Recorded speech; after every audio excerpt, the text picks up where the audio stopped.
High বন্ধুরা, তোমরা সবাই কেমন আছো? আমরা তো খুবই ভালো আছি। আশা করি তোমরা খুব ভালো আছো। আর এই কিচেনে তোমাদের সবাইকে স্বাগত। তো আবার একটা নতুন ভিডিও নিয়ে চলে এসেছি। তো কী রান্না করছি বলছি। তার আগে দেখো, কড়াইতে তেল দিয়ে দিয়েছিলাম, 3টে মতন শুকনো লঙ্কা ফোড়ন দিয়েছিলাম। আর তার সাথে দেখো একটা মিডিয়াম সাইজের পেঁয়াজ আর একটু পেঁয়াজ নিয়ে কুচি কুচি করে স্লাইস করে নিয়েছিলাম। মোট 2টো পেঁয়াজের আর 1.5টা মতন পেঁয়াজ নিয়েছিলাম। তো সেটাকে ভাজছি, কড়াই দিয়ে দিয়েছি। আর এদিকে দেখো চা করছি, আর এদিকে দেখো ভাতও বসিয়ে দিয়েছি।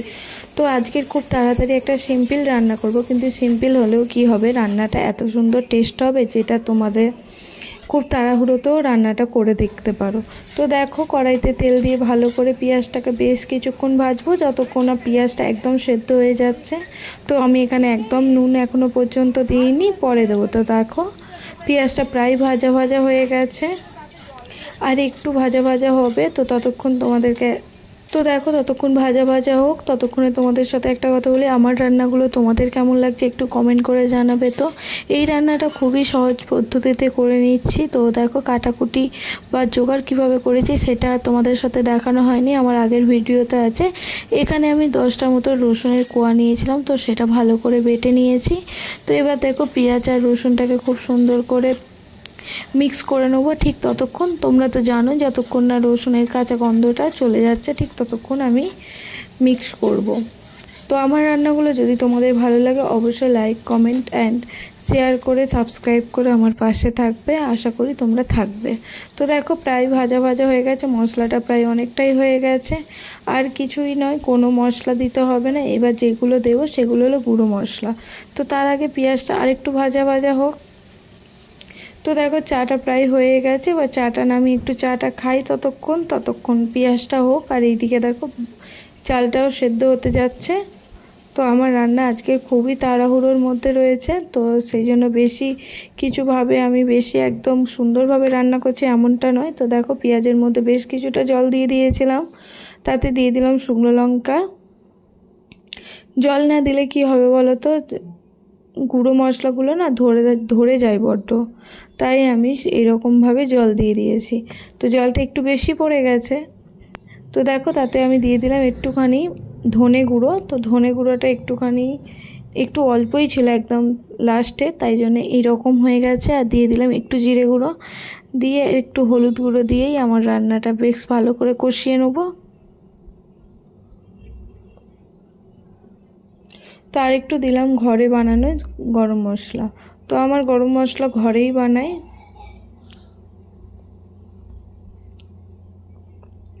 আর এবার দিয়ে দিলাম হলুদ গুঁড়ো বেশি।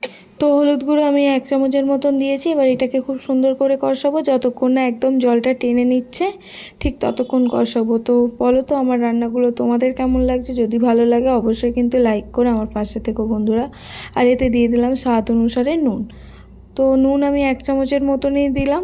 তো দিয়ে বেশ ভালো করে কষিয়ে নেবো ঠিক যতক্ষণ না একদম তেলটা ছাড়ছে। দেখো, আর এই সময় গ্যাসটা একদম হাই স্পিডে দিয়েছি, তো ওই জন্য জলটা এত তাড়াতাড়ি ফুটে যাচ্ছে।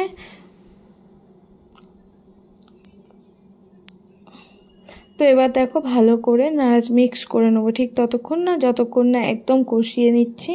আর যেহেতু গ্যাসটা একদম স্পিডে দিয়েছি, তাই কষাতে বেশিক্ষণ টাইম লাগবে না, জলটা একদম শুকিয়ে যাবে। ঠিক ততক্ষণ আমি এটাকে মিক্স করব।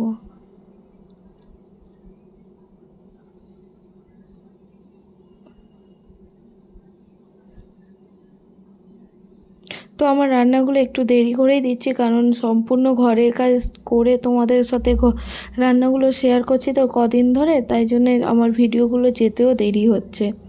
তো দেখো, কি সুন্দর ফুটে যাচ্ছে না? বেশ কিছুক্ষণ ফোটাবো, তারপরেই জলটা দেব। তো এই জলটা একটুখানি শুকিয়ে যাক।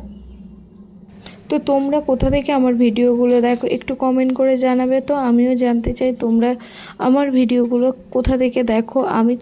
আমি তো করি ভিডিওগুলো আগরপাড়া থেকে। তো দেখো, জলটা প্রায় অনেকটাই শুকিয়ে গেছে, আর দেখো গেবি হয়ে গেছে।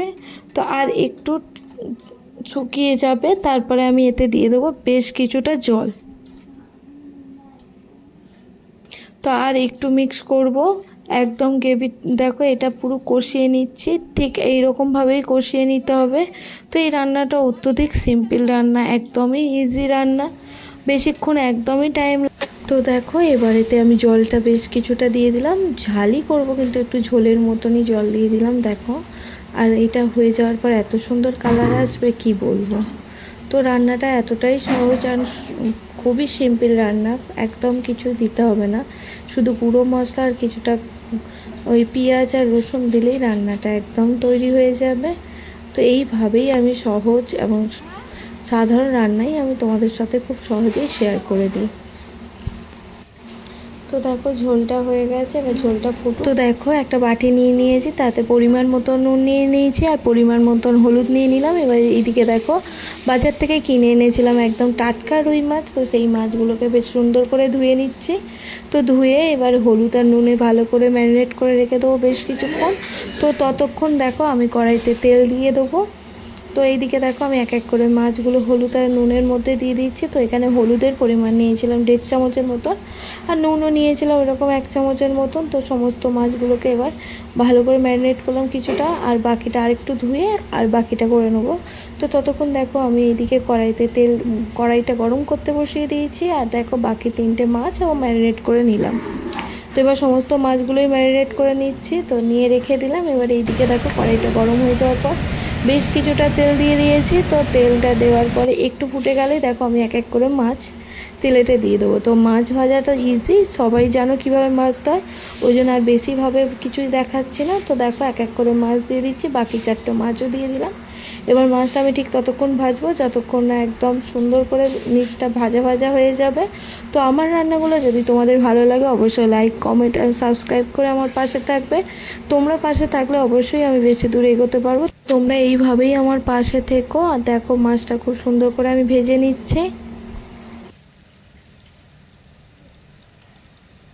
তো দেখো বন্ধুরা একদিকটা প্রায় ভাজা হয়ে গেছে, আমি ঠিক এইভাবে লালচে লালচে করে ভেজে নিচ্ছি। কিছু কিছু মাছ আমি অল্প পরিমাণে ভাজি, আবার কিছু কিছু মাছ আমি বেশিভাবে ভাবছি, কিন্তু দেখো এটা একটু বেশি করেই ভেজে নিলাম। তো দেখো একদিক করে এইভাবে ভেজে গেছে। তো এবার আমি এক এক করে এইভাবে আমি সমস্ত মাছগুলোকে উল্টে নিলাম। তো ভাজা প্রায় হয়ে গেছে, এবার এই দিকটাও ভাজা হয়ে যাবে। তো দেখো এই করে 4টে মাছই আমি উল্টে দিলাম খুব সুন্দরভাবে। এবার এটা একটু ভাজুক, তো ভাজা হয়ে গেছে। এবার আমি এটা ঝোলের মধ্যে দিয়ে দিলাম। তো ঝোলটা বেশ সুন্দর করে ফুটছে, তো সমস্ত মাছ এইভাবে আমি দিয়ে দেবো। তো এই রান্নাটা যদি তোমাদের ভালো লাগে অবশ্যই একবার ঘরে এই রান্নাটা করে দেখতেই পারো। খুবই সোজাভাবে কিভাবে মাছের ঝাল বানাবে সেটা আমি তোমাদের সহজ উপায়ে শিখিয়ে দিলাম। তো তোমরা এটা করে দেখতেই পারো, খুবই ভালো লাগবে। তো বাকি মাছগুলো আমি ভেজে নিচ্ছি। তো লেজাটা দেখো আমি এইরকমভাবে চিড়ে নিয়েছি। তো দেখো এক এক মাছ ভাজা হয়ে গেছে, তো একদিকটা প্রায় উল্টে দিলাম। এবার বাকি মাছগুলো উল্টে দেবো।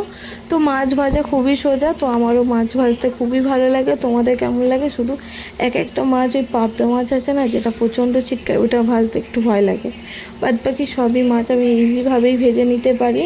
তো দেখো রান্নাটা প্রায় হয়ে গেছে, রান্নাটা আমার হয়ে গেছে। তো আমি ওর বাটিতে তুলে নিচ্ছি। তো যেহেতু একটাই রান্না করেছি তাই ঝালের পরিমাণটা একটু বেশি রেখেছি। তোমরা চাইলে একদম গ্রেভি করতে পারো, আমি একটু খুব সুন্দর এইরকমইভাবে করলাম আর কি সুন্দর কালার এসেছে দেখো তোমরা। তো আমার রান্নাগুলো যদি তোমাদের ভালো লাগে অবশ্যই লাইক কমেন্ট আর সাবস্ক্রাইব করে আমার পাশে থাকবে। আর যে কোনো রান্না একটু গুছিয়ে খেতে দিলে দেখতেও ভালো লাগে, খেতেও ভালো লাগে। তো আমার রান্নাও হয়ে গেছে, খেতেও দিয়ে দিয়েছি। যদি ভালো লাগে অবশ্যই লাইক করো। ধন্যবাদ।